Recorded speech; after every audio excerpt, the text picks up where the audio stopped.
Assalamualaikum warahmatullahi wabarakatuh. Kenalkan, nama saya Gina dan rekan saya. Sania, Hairina. Di sini kami sedang membahas tuntas, Masih kerekam nggak sih? membahas tuntas soal SBKM. Betul. Tadi ada rekan saya satu lagi, tetapi sudah Dia pergi. lamar, Ya, Cina. dia lamar.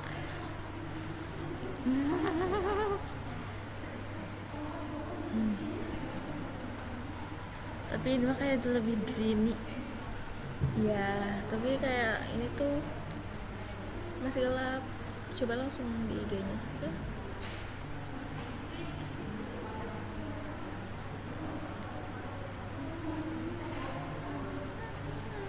Coba sebutin apa yang sudah kamu hafal. Oke. Pertama, hakikat manusia sendiri ialah pengertian manusia tuh apa? Pengertian manusia? Nah, itu ya. Nggak usah Makhluk hidup. dihafalin. Makhluk hidup. Nah, hakikat manusia selanjutnya, hakikat manusia terbagi kepada 3, yaitu hakikat kepada Sang Tuhan Yang Maha Esa, kepada Robnya, dengan terus mengabdi dalam artian beribadah, menjadi khilafah dan lain sebagainya, mengajarkan kepada yang lain, berdakwah. Selanjutnya ialah hakikat kepada dirinya sendiri, yaitu memenuhi kehidupannya, kebutuhan hidupnya seperti sandang, pangan, dan papan. Dan yang hakikat yang terakhir yaitu hakikat sosial, sebagai makhluk sosial tentu saja, yaitu dengan berinteraksi, bersosial dengan masyarakat manusia lainnya gitu. Selanjutnya unsur masyarakat. Unsur masyarakat tuh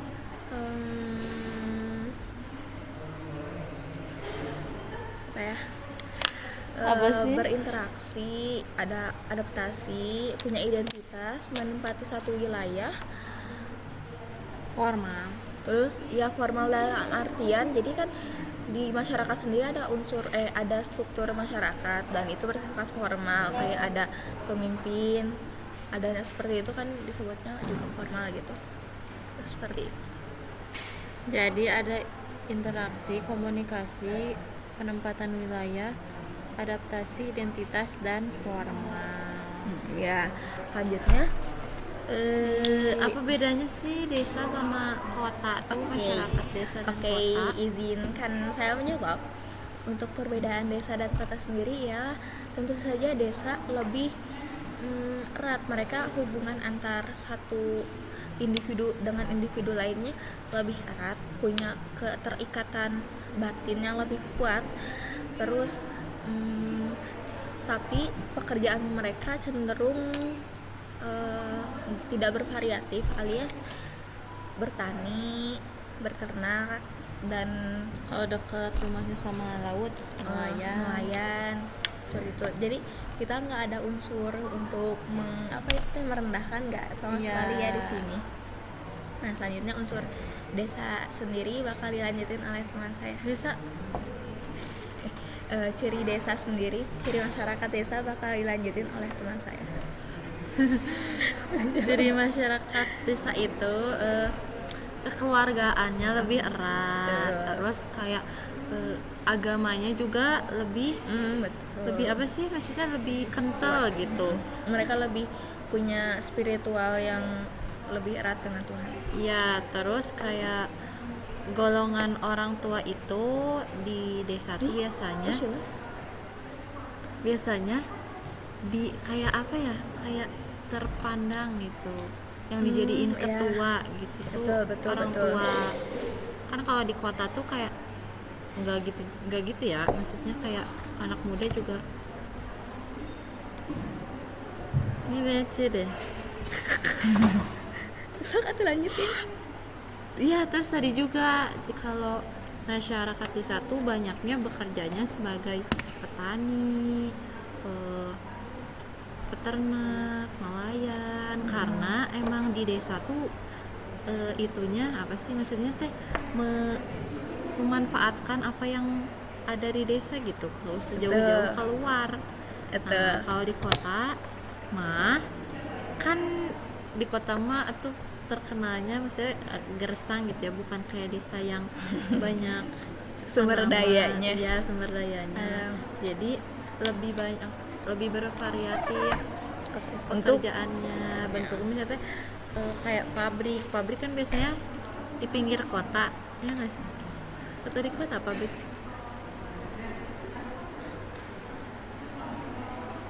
sok lanjutin aja nanti kita foto Di nanti. pinggir kota gak sih pabrik, pokoknya mah pabrik pekerjaannya teh bangunan, buruh, terus tuh kantoran ya. Ya teh kayak dokter yang gitu juga kan biasanya di kota ya, kecuali kalau di desa mah paling bidan gitu ya, bidan, ada puskesmas gitu. Terus kalau sekarang pindah ya ke ke kota. Kalau kota tuh lebih individualis. Betul. Nah, Betul. tanpa dijelaskan juga kalian mengerti lah ya. Iya ya. Ya, terus teh lebih agamanya kurang gitu, karena Kenapa banyak seperti itu? banyak Karena faktor. iya, kayak pemikiran mereka yang udah merasa bisa sendiri, bisa maju sendiri, mengakibatkan ikatan dengan sang ilahinya itu kurang. Seperti itu. Iya, apalagi kan kalau di kota mah udah banyaknya ya, godaan duniawi itu banyaknya tuh di kota. Di desa mah kayak enggak lah.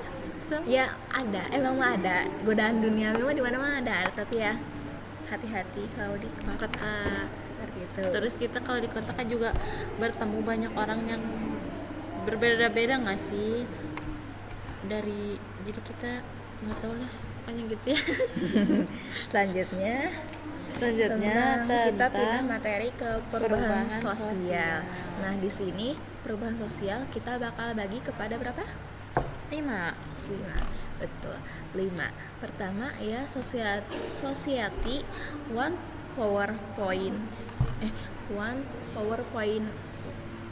Oh. 0. One tadi teh si itu teh ngajarin aku cara bahasanya, tapi aku teh lupa. Siap, rekan kita. Iya, rekan kita. Yang satu lagi. One society one PowerPoint katanya tuh. Nah, di sana tuh sosialnya tuh seperti apa? Di sana tuh karena society-nya itu 70.000 sampai 100 ribu tahun yang lalu. Jadi kalian bisa bayangin ya apa yang ada di sana tuh. Purba gitu. Zaman purba, zaman mereka tuh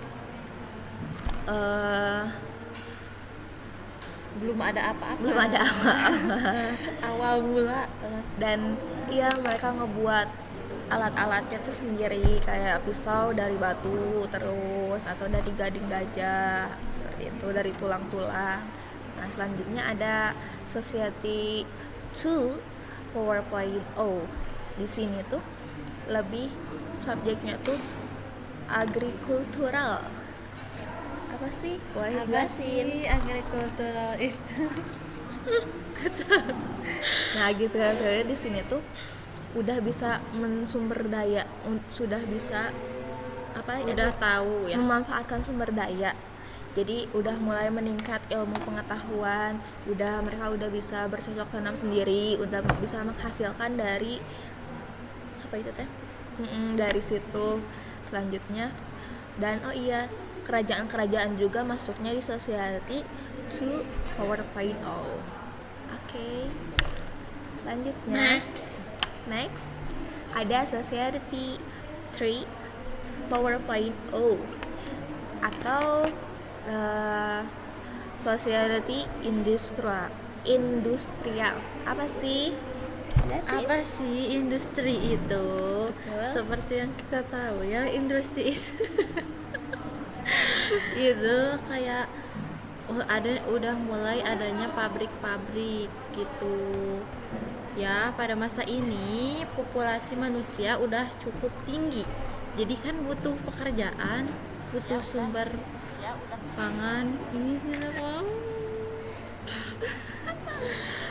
nah kan masih terbatas produksi barang dan makanannya. Jadi di Society 3 ini sudah dimulainya adanya pabrik-pabrik. Iya, industri pabrik-pabrik udah mulai berkembang dan udah mulai banyak ya. Iya. Selanjutnya di sociality ke For 4 PowerPoint. Oh, di sini ada yang bisa nambah apa? Tentu kita ini ada di society PowerPoint. no, kita No. 5. No, we don't. Four? Oh, kita lahir di 4. Kita tuh masih ada di sini. Kalau Indonesia tuh belum kelima. Wah? Iyalah. Soalnya, Yes, because kita berkembang bukan. ya di sini tuh tentu ya globalisasi udah mulai Berkembang.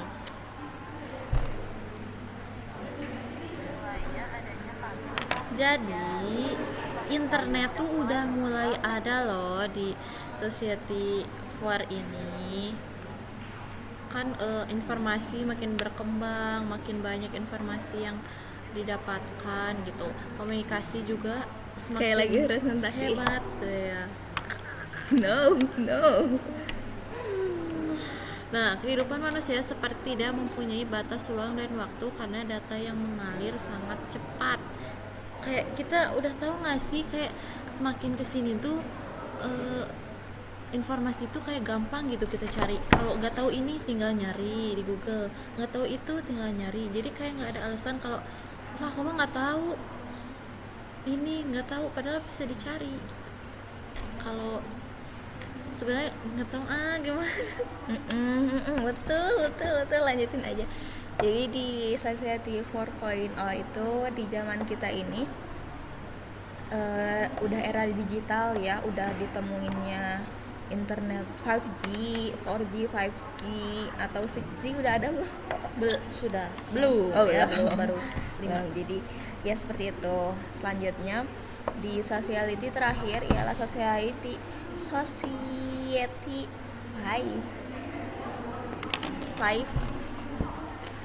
apa coba itu tuh pengen di Society 5 tuh apa sih kok Indonesia belum sih kesini, kenapa ya? Kenapa? Pertanyaannya seperti itu karena Indonesia bukan negara Maju, Indonesia masih negara di sini tuh emang internet sama dengan internet yang tadi dijelasin di society keempat, tapi di sini tuh fokusnya tuh lebih ke pengembangannya. Seperti kita udah pasti tahu ada teknologi artificial intelligence atau yang bisa disebut AI, seperti robot-robot ya kan. Orang-orang juga udah mulai malah banyak ketakutan manusia itu semua sesuatu bakal diganti sama robot. Kayak di Amerika gitu kan sekarang udah mulai robotnya udah mulai ini ya. Waktu itu aku pernah lihat di Instagram yang nonton bola tuh robot, coba. Iya, Nah, itu tuh mirip banget kayak manusia. Iya. Terus kalau di Korea mah di dunia idol kayak udah punya itu, udah salah satu kecerdasan buatan manusia yang termasuk di sociality 5 PowerPoint.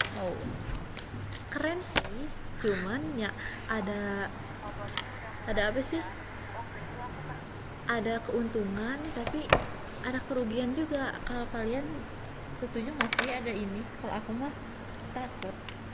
Setuju, agree to disagree ya.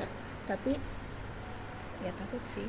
Tapi kalau berlebihan juga nggak boleh nggak sih, karena ya sih nanti tuh terlena gitu loh manusia karena adanya robot ini. Teh sekarang kan kayak di restoran gitu yang nganterin kan biasanya robot. Di Indonesia mah jarang sih. Bukan jarang, belum ada. Di Jepang gitu kan robot biasanya pakai pelayan. Kita masih belum kan. mampu. Terus pelayannya nanti yang butuh kerja jadi pelayan jadi tambah pengangguran dong, yang kaya makin kaya, yang miskin makin miskin. gimana tuh Kapitalis. karena yang Kapitalisme. ternyata yang punya restorannya juga kan nggak mengeluarkan terus menerus, cuman beli satu itu robot ya nggak sih, walaupun mahal ya, terus nggak terus-terusan menggajikan robotnya, nggak usah digajikan, Ya paling palingan pas belinya mahal. mahal dan perawatannya juga mahal kok. Jadi ya harus buka duit. Oke, selanjutnya kita next pembahasan selanjutnya ada Ada mana ya, mana tadi tuh itu kan. wait Wait a minute. Oke. Ini kita lagi belajar presentasi bahasa Inggris, you know. ada faktor multikultural di Indonesia. Indonesia tuh kaya akan budaya, kaya akan sumber daya alam, akan kaya tradisi, akan kaya agama, akan kaya segala macam, dan kita harus setuju bahwa Indonesia emang sekaya itu. Tapi dan dari kekayaan itulah yang menimbulkan, membentuk, menghasilkan keberagaman. Keberagaman atau yang bisa disebut multi. Nah, itu di sini tuh. Tapi pasti kita tuh bertanya-tanya, apa sih faktor penyebab dari keberagaman ini selain dari tradisi, budaya dan sebagainya macamnya. Ternyata ada 4-5 faktor yang bisa yang mendasari multikultural di Indonesia. Yang pertama ialah tentunya apa? Geografi.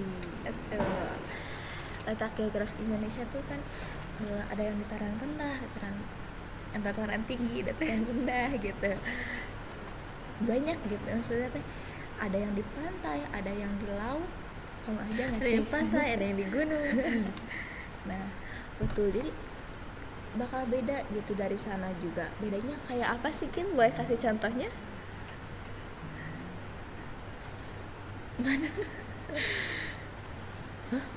Oh, bedanya tuh Jadi contoh dari perbedaan itu tuh apa? mata pencarian. Kalau di laut nelayan nyari ikan, kalau di dataran tinggi bertani, peternak. Yang kedua, bahasa pasti beda sih bahasa. Kalian dengerin aja deh orang yang dari dataran tinggi sama dataran rendah pasti bahasanya berbeda. Orang Bandung juga suku Sunda, tapi apa sih? Beda-beda bahasanya. Kayak enggak cuman dataran tinggi dataran rendah doang ya, dataran sedang juga. Selanjutnya Terus ada adat istiadat, pasti nggak sih itu mah, beda tempat beda adat. Terus selanjutnya budaya juga. nah, Apa sih budaya, apa sih bedanya itu tuh? oh iya, budaya bisa kita ambil budaya ini nih. Budaya kalau misalkan dari laut mah ada nih budaya untuk ini nyari ikan rame-rame. Tapi kan kita nggak mungkin ada budaya seperti Gak itu di bisa dataran tinggi. Iya. Kan bisa, jadi perbedaannya seperti itu. Ya, lanjut ya. Selanjutnya ada karena faktor kondisi karena faktor iklim yang berbeda.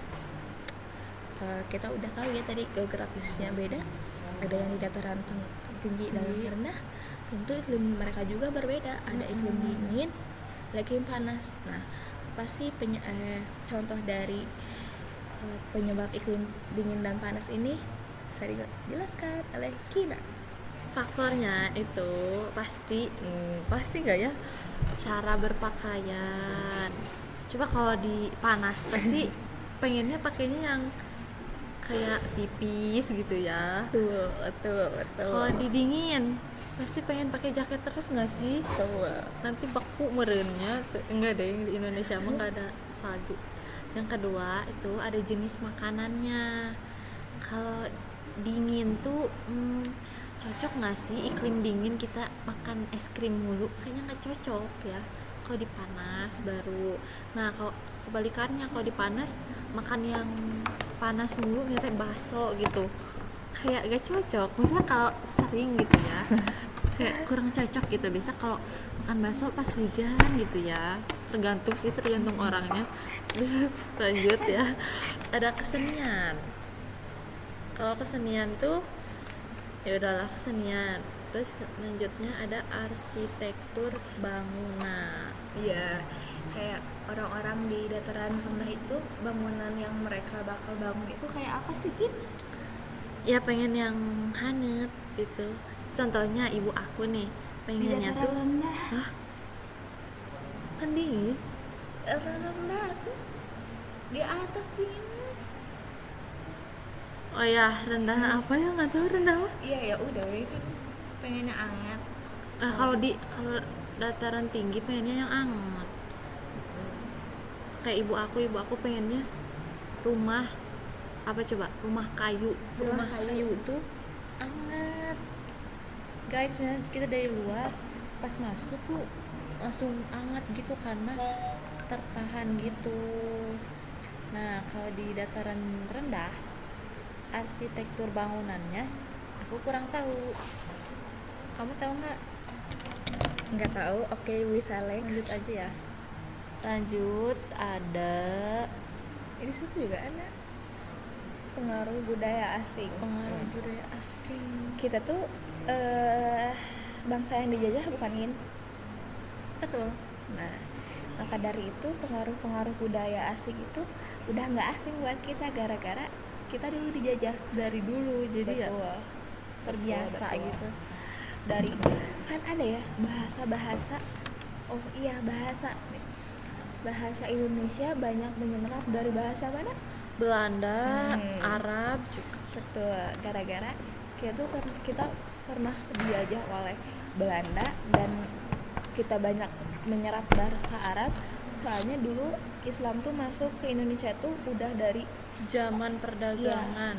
Iya. Dulu banget itu. betul. Tahunnya kurang inget ya. Cari aja sendiri.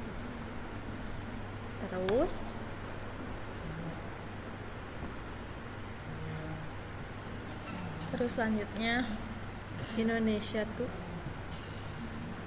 kita kan Kita zaman kan kolonialis. ini ya kayak akan rempah.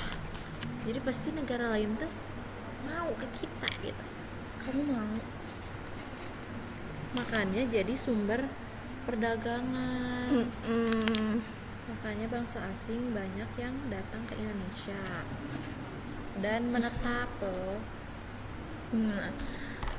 Kenapa agama juga bisa bermacam-macam di Indonesia? Salah satunya penyebabnya dari pengaruh kebudayaan asing. Kayak yang saya tahu sendiri gitu ya, karena saya beragama Islam. Jadi untuk sejarah Islam masuk ke Indonesia itu karena dulu dibawa oleh bangsa. ada sih banyak teori, tapi ada salah satu teori menyebutkan bahwa Islam masuk ke Indonesia itu teori perdagangan atau mereka dibawa oleh bangsa-bangsa India, Arab itu ya? Arab India. Cina juga. Bukan ya? Akhirnya mempengaruhi, akhirnya Arab. masuklah agama Islam ke Indonesia. Ada banyak tahu, ada Arab, Persia, India, satu lagi apa? Teori Makkah. Satu lagi apa? Ngerusak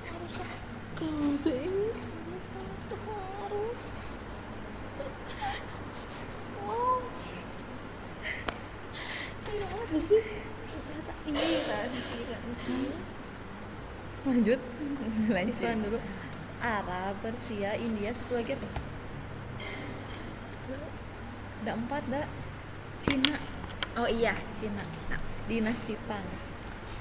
Udah lah, gitu ya pokoknya.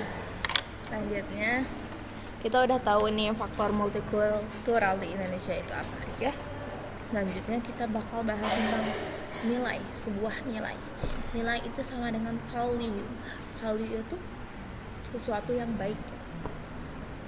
Nah, nilai sendiri kita bakal mengenal nilai lebih dekat, lebih jelas di materi orientasi nilai. Nah, orientasi nilai itu menurut Klug Kohn gitu. Itu seorang antropolog dari Amerika pada tahun antropolog Amerika, dia lahir pada tahun 1905 sampai 1960. Jadi umurnya kurang lebih 55 tahun. Di zaman itu. Nah, Sekarang udah meninggal. nah, masalah pokok dari hidup tentunya kita tuh sebagai manusia pasti mencari hakikat kita hidup di dunia ini buat apa sih. Ternyata kita bisa mengenal, kita bisa tahu bahwa hakikat hidup ini tuh, hakikat hidup manusia tuh ada 3. Apa aja? Ada buruk, baik, dan keduanya buruk dan baik. Jadi hidup itu baik, hidup itu buruk, hidup itu buruk dan baik tergantung kita bagaimana cara mengikhtiarkannya. Atau kita pasrah, udahlah meren aku mah. Jangan gitu ya. Ya nggak boleh. Harus ikhtiar. Iya, kita harus mengikhtiarkan siapa sih tentu, tapi kita tuh pasti mengharapkan manusia itu semuanya baik ya. Pastinya pengennya ketemunya yang baik. Siapa sih yang mau ketemu yang buruk? Nggak ada ya, tapi pasti ada buruk. Karena manusia itu tidak Sempurna. Lanjut. Masalah pokok dalam hidup ialah kita tuh bakal mencari, atau kita tuh bakal ngebuat gitu ya, sebuah karya itu sesuatu yang dihasilkan oleh diri kita sendiri. Dan untuk apa sih karya itu dibuat? Ternyata karya itu dibuat, kita bisa tahu bahwa karya itu dibuat karena ada 3 alasan, yaitu Untuk menafkahi hidup yang pertama, yang kedua untuk kerja untuk mencari kehormatan, yang ketiga untuk menambah mutu kehidupan. Jadi karya itu bisa membuat kita lebih hidup. Dengan karya kita tuh bisa lebih gak mau mati. Semangat hidup. Menghasilkan karya.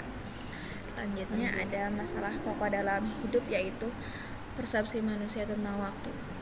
Waktu mah sesuatu yang kita tuh nggak bisa ubah, kita nggak bisa balik, kita nggak bisa, pokoknya mah perihal waktu itu sesuatu yang aku kan anak sastra. Oke, ternyata waktu itu terbagi kepada 3 juga ya teman-teman. Ada apa aja itu? Masa lalu, masa depan, masa lalu, masa kini, sama masa depan. Betul. Kita nggak bisa balik ke masa lalu dan kita nggak bisa datang ke masa depan. Yang bisa kita lakukan adalah berusaha dengan baik Di masa kini yang kita jalani. Quotes of the day. Kecuali kalian Doraemon. Lanjut. Kita tuh masuk sosial tentunya. Kita tuh masuk ke interaksi. Jadi masalah pokok dalam hidupnya, dalam hubungan manusia dengan manusia itu ada apa aja. Ternyata kita dapat mengenal bahwa itu masalah ini tuh terbagi kepada 3 juga, yaitu kepada langsung Tunduk. orientasi Kolateral atau horizontal. Tergantung kepada sesama. Yang kedua ada orientasi vertikal, yaitu memandang kepada contoh. Yang ketiga itu bakal lihat ke atas. betul. Yang ketiga individualisme. Jadi di individual ini kita tuh nggak akan membiarkan pihak-pihak luar atau ya pihak-pihak luar mempengaruhi kita gitu. Kita bakal fokus kepada diri kita sendiri. Seperti itu. Jadi kayaknya nih orangnya nggak insecure gitu. Ya nggak sih? Iya. Dan Lanjut. apa? Ternyata bahasan kita sudah sampai di penghujung Bahasan ya. Sedikit kurangnya materi yang telah kita sampaikan tadi, moganya bisa bermanfaat bagi kalian semua. Amin ya rabbal alamin. Sekian dari kami. Betul. Tadi kan ada ya, mohon maaf ya ada kesalahan karena yang nggak ada kesalahan itu hanya Tuhan Yang Maha Esa. yang Maha Esa. Manusia pasti tidak sempurna, jadi banyak kesalahannya. Jadi sekian, nanti jangan lupa datang lagi ke channel kita channel education. untuk membahas materi selanjutnya di UAS selanjutnya. Assalamualaikum warahmatullahi wabarakatuh. See you.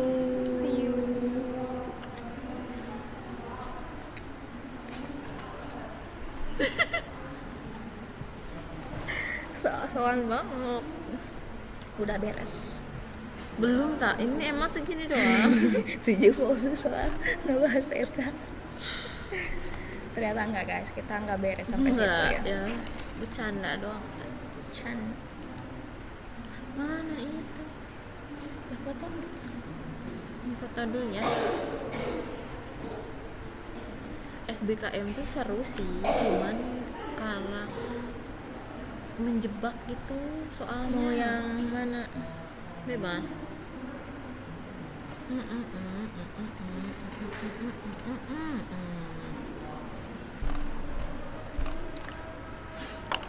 Aku sholat tau, udah sholat. Bagus tuh kalau gitu. Tapi ini mah kalau IG tuh bagus kamera depan. Kalau ini tuh kamera belakang. Kalau kita coba kamera belakangnya. Udah ada.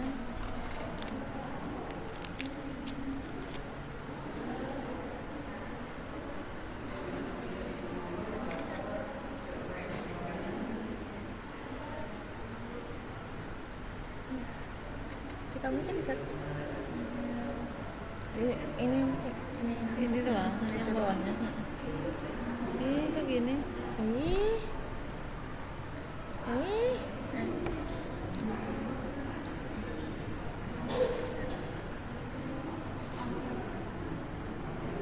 Ini ada ini. Tuh bisa. Lagi. Kalau ada tangannya gimana? Ini kita.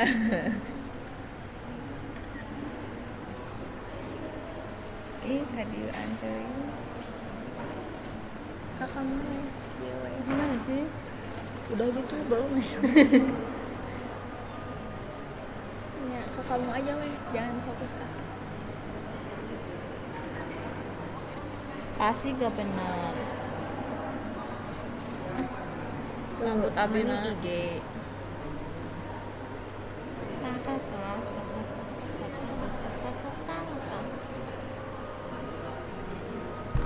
Kemana ya?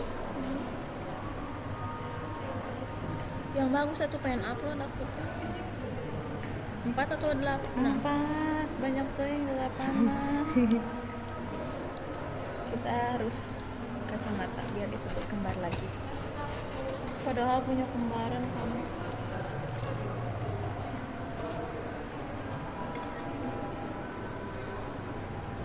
Atau mau ini itunya?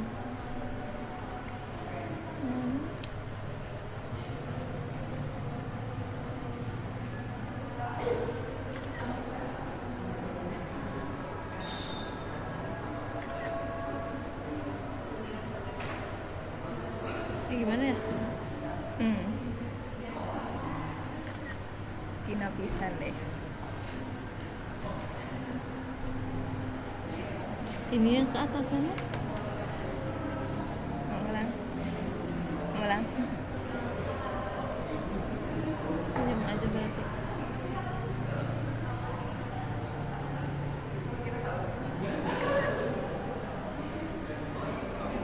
Udah ya? Ngetik deh. Enggak. Aku pengen ngetik tapi nggak mau ada itu. Nggak bisa.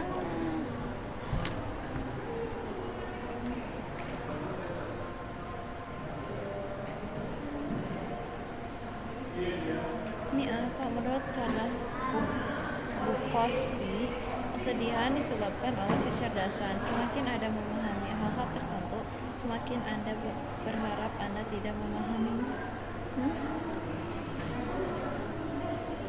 Intinya orang cerdas lebih mudah stres karena banyak hal-hal yang ia mudah pahami dan tidak memenuhi ekspektasi.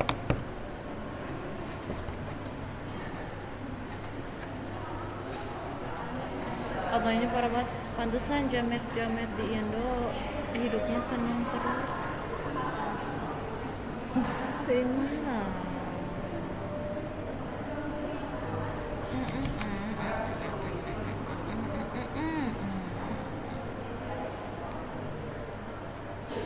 ID itu kamu bisa tuh Di mana? di kan biasanya tuh di second akun sama di akun ini tuh bisa. Gak bisa.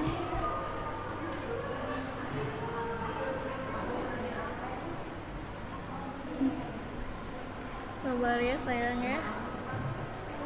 Ada ide. Nggak mau di repost. Soalnya nggak bisa di. Tapi kalau mau di repost palingan zoom.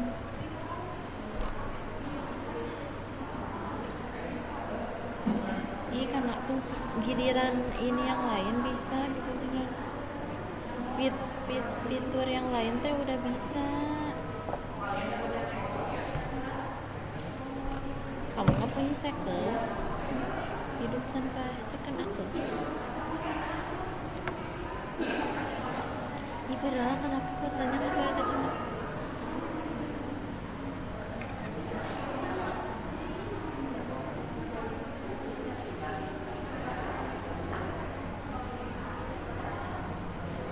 Second akun tuh nggak tahu kayak sebenarnya momen second akun aku tuh mikir tuh second akun kan sesuatu yang private pribadi orang-orang ya. Terus aku tuh bikin sosial media teh udah ada sosial media gitu, media buat ditampilin gitu. Terus jadi kalau misalkan ini umur aku tuh saya kan aku itu terus sesuatu Bibir yang aku udah jelek. darkring. Apa?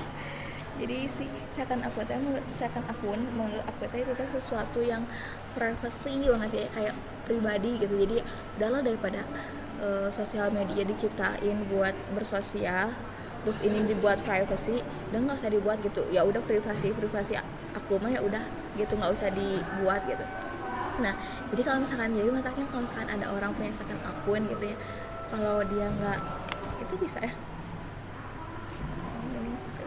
tadi gitu kan.